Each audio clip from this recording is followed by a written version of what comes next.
Halo semua, kami dari kelompok 7 akan presentasikan planning mengenai pemanfaatan artificial intelligence dalam knowledge delivery. Fokus kami adalah menganalisis sentimen ulasan film internet untuk mendukung pengambilan keputusan strategis. Perkenalkan, nama saya Fadlian Skinovario. Selanjutnya di sini adalah latar belakang, fenomena, dan masalah pokok. Di latar belakang ini, di era digital, kesuksesan film sangat bergantung pada opini audiens. Namun masalahnya banyak studio film masih menggunakan cara konvensional dan kewalahan memproses jutaan ulasan mentah secara manual.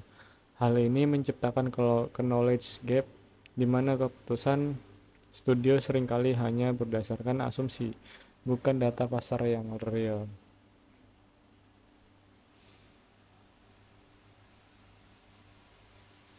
Dan di sini ada tujuan dan masalahnya. Tujuan dan urgensi tujuan dan masalahnya yaitu bagaimana efektivitas proses knowledge delivery dengan algoritma AI untuk mengekstraksi dan data ulasan film yang masif dan tidak terstruktur. Bagaimana implementasi AI tersebut mampu mempresentasikan transisi siklus konvensi pengetahuan dari tahap combination ke internalisation pada model SECI.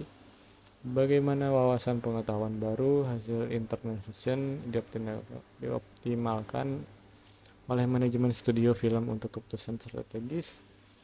Dan tujuannya penelitiannya adalah penganalisis alur teknis pengubahan tulisan mentah menjadi pengetahuan terstruktur menggunakan seniman AI. Dua, yaitu memetakan proses penemuan pengetahuan ke dalam transisi model SECI.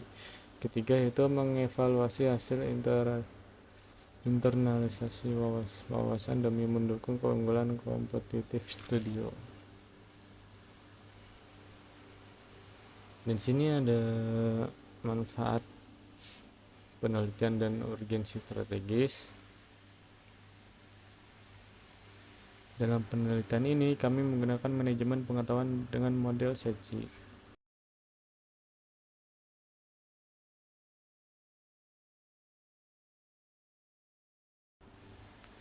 Selanjutnya itu manfaat penelitian dan urgensi strategis. Yang pertama itu ada bagi akademis, memperkaya khasanah literatur mengenai integrasi kecerdasan buatan machine learning ke dalam disiplin data kelola pengetahuan knowledge management.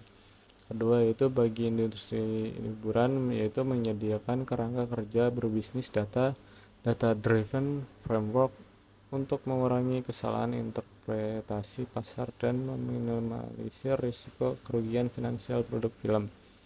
Ketiga yaitu bagi industri hiburan, menyediakan kerangka kerja berbasis data driven framework untuk mengurangi kesalahan interpretasi pasar, meminimalisir risiko kerugian finansial produk film. Selanjutnya itu ada knowledge discovery dan analisis sistem sentimen AI. Di sini untuk kajian teorinya yaitu knowledge discovery dan analisis sentimen AI dan manajemen pengetahuan dan model SECI. Nah, di tahap dalam penelitian ini kami menggunakan manajemen pengetahuan dengan model SECI.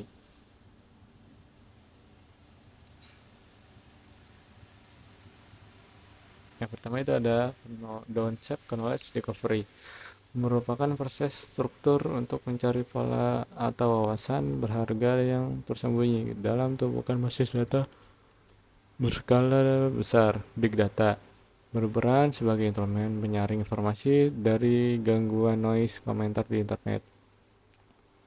Selanjutnya itu penerapan kecerdasan buatan AI, memanfaatkan cabang ilmu machine learning dan natural language processing NLP berupa analisis sentimen. Teknologi ini mampu mengenali, mengekstrak, dan mengelompokkan polaritas emosi ke dalam kalimat ulasan menjadi kategori positif atau negatif secara otomatis, akurat, dan instan. Selanjutnya itu ada manajemen pengetahuan dan model SECI.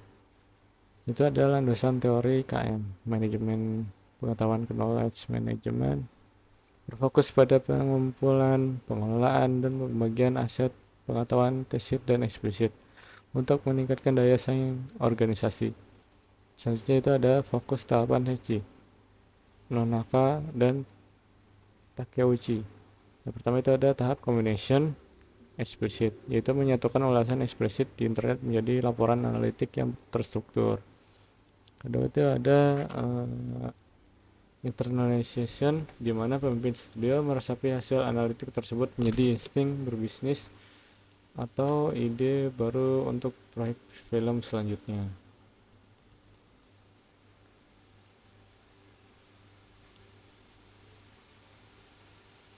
Nah, di sini ada selanjutnya yaitu metode penelitian, alur KDD dan sumber data.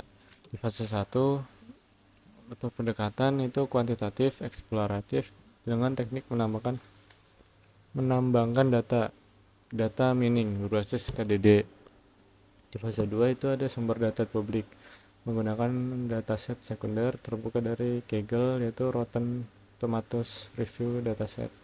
Total data diolah secara presisi berjumlah 10.662 baris ulasan bersifat balance, data 50% positif dan 50% negatif. Di fase 3 itu ada tahapan eksekusi program. Yang pertama itu ada data preprocessing, yaitu pembersih teks ulasan mentah dari tanda baca dan stop word. Kedua yaitu feature extraction, yaitu mentransformasikan teks menjadi bobot numerik agar dapat dibaca algoritma. Yang terakhir itu ada modeling, klasifikasi polaritas sentimen otomatis menggunakan script Python. Yang selanjutnya ada hasil pembahasan distribusi kuantitatif. Bisa dilihat di sebelah kiri yaitu datanya sesuai data yang ditunjukkan sebelumnya, yaitu 50% positif dan 50% negatif. Di sini ada analisis data makro, target combination, pengujian analitik terhadap 10.662 baris data ulasan film menghasilkan pembagian kelompok sentimen kuantitatif yang bersih mutlak. Nah, di hasil klasifikasinya itu diperoleh data distribusi sentimen berupa 50% ulasan positif dan 50% negatif. Signifikasi data angka numerik yang diseimbang ini menunjukkan performa produk film di pasar digital sedang mengalami polarisasi opini yang sangat kuat, sehingga membutuhkan bedah wawasan kata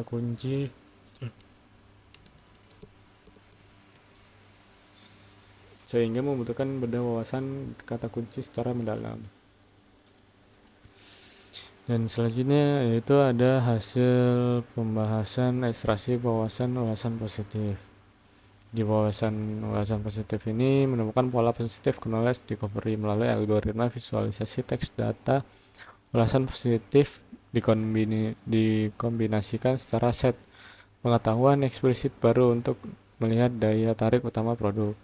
Selanjutnya itu ada karakteristik teks kamus kata. Hasil penambangan teks menampilkan kata-kata dominan seperti film, movie, story, karakter, good one, dan performance. Selanjutnya itu ada interpretasi manajerial. Audiens memberikan sentimen positif tertinggi ketika film memiliki kekuatan narasi cerita story, mengembangkan karakter yang mendalam karakter, dan totalitas acting performance.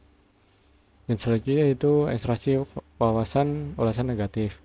Di ekstraksi wawasan ulasan negatif ini diidentifikasi ketimpangan pasar knowledge gap. Pemrosesan teks ulasan negatif bertujuan mendeteksi secara spesifik apa saja faktor yang merusak kepuasan penonton. Yang selanjutnya itu ada karakteristik teks kamus kata.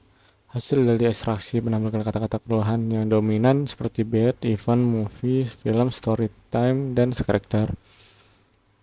Interpretasi manajerial. Ketidakpuasan utama penonton berakar kuat pada eksekusi plot cerita yang buruk, bad story, serta masalah manajemen durasi atau tempo film yang membosankan, yaitu time. Nah, di sini ada hasil dan pembahasan implikasi dan pengambilan keputusan manajerial. Yang pertama itu ada realization, tahap internalization. Laporan visual dari AI eksplisit dibaca, dipahami, dan diresapi oleh para eksekutif studio film menjadi sebuah insting dan wawasan bisnis attached ke knowledge baru. Kedua yaitu transformasi proses dan produk.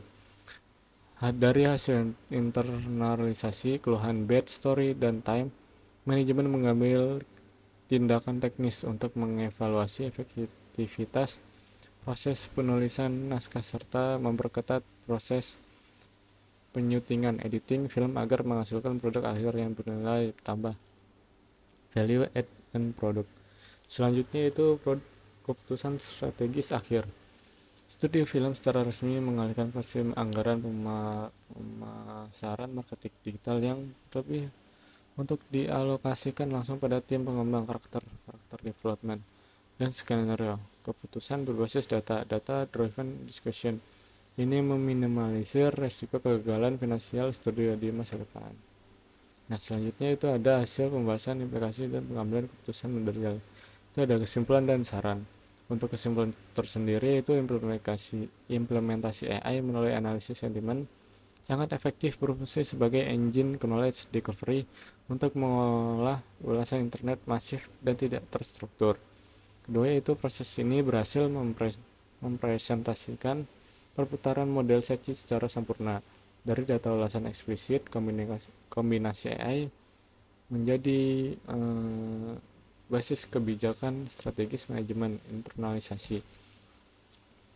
Untuk sarannya sendiri, bagi studio film diwajibkan melakukan penilaian, asesmen, manajemen pengetahuan secara rutin, baik dari di awal maupun di akhir setiap proyek produksi film. Bagi penelitian selanjutnya, disarankan menggunakan volume data yang jauh lebih besar di atas 20.000 baris dengan rentang sumber platform digital yang variatif. Jadi, terima kasih untuk semuanya. Mohon maaf bila ada kesalahan. Terima kasih.